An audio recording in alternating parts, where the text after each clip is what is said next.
They say some books are better left unread, but none carry as much dread as the infamous Necronomicon, a book whispered about in hushed tones, feared across centuries, and forever tied to the work of H.P. Lovecraft, the father of cosmic horror. Lovecraft's imagination reshaped horror as we know it, from unspeakable monsters to entire universes of ancient gods. His stories carved a shadow over modern fiction. But of all the terrors he created, none have fascinated or haunted us more than this, the Necronomicon. At first glance, it is nothing more than a grimoire, a forbidden book filled with dark rituals, strange sciences, and secrets that should never be known.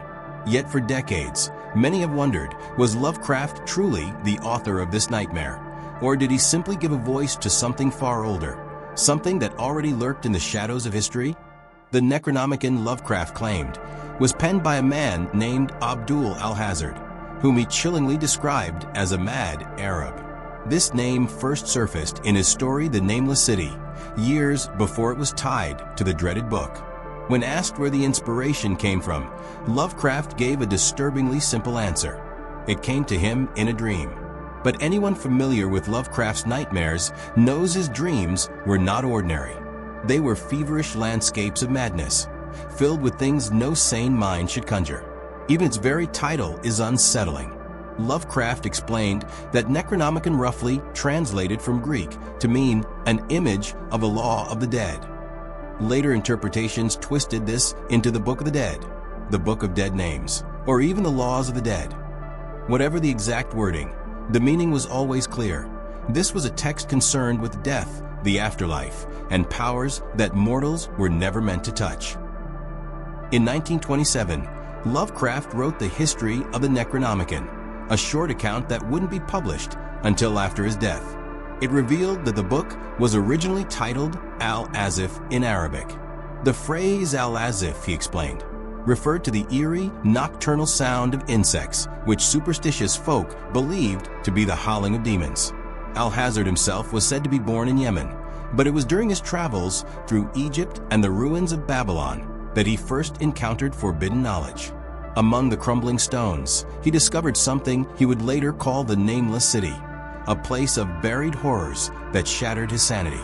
By the year 738, before vanishing under mysterious circumstances in Damascus, he had finished his blasphemous work, Al-Azif, later to be called the Necronomicon.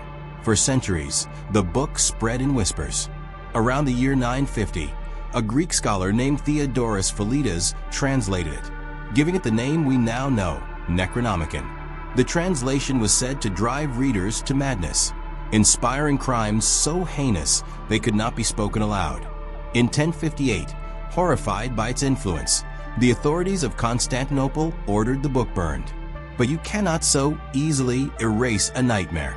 By 1228, a Latin translation surfaced, the work of a Danish scholar.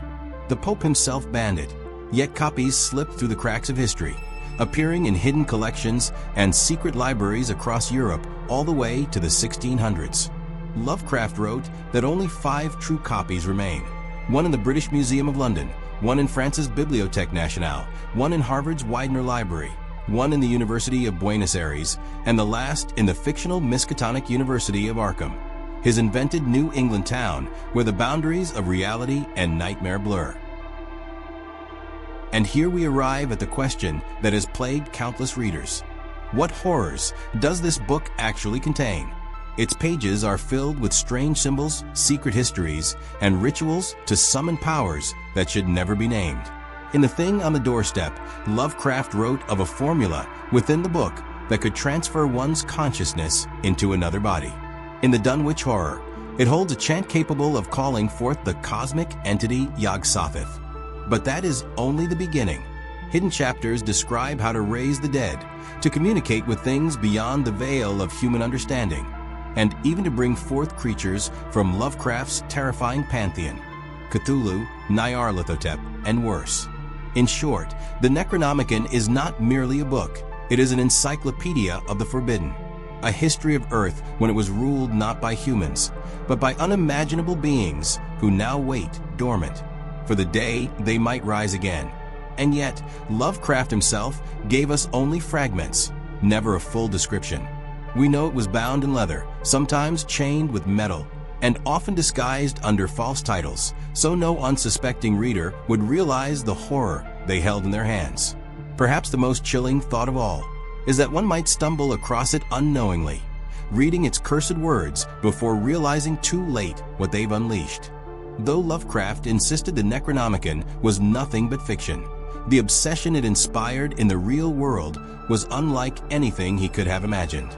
Fans wrote to him, desperate to know whether the book existed. Bookstores claimed to have copies for sale.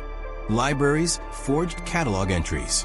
Some even whispered that the Vatican itself possessed a copy, locked away in secret vaults. Then, in 1977, a book titled Necronomicon was published under the name Simon. This so-called Simon Necronomicon claimed ties to ancient Sumerian mythology rather than Lovecraft's mythos, but its marketing was sensational. It declared itself the most dangerous black book of the Western world.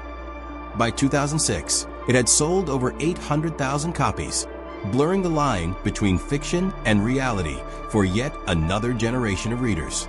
The craze didn't stop there. Hoaxes, forgeries, and countless spin-offs flooded the shelves. And in 1998, the Necronomicon Files was released, attempting to finally settle the matter, to prove once and for all that the Necronomicon was nothing more than a work of imagination.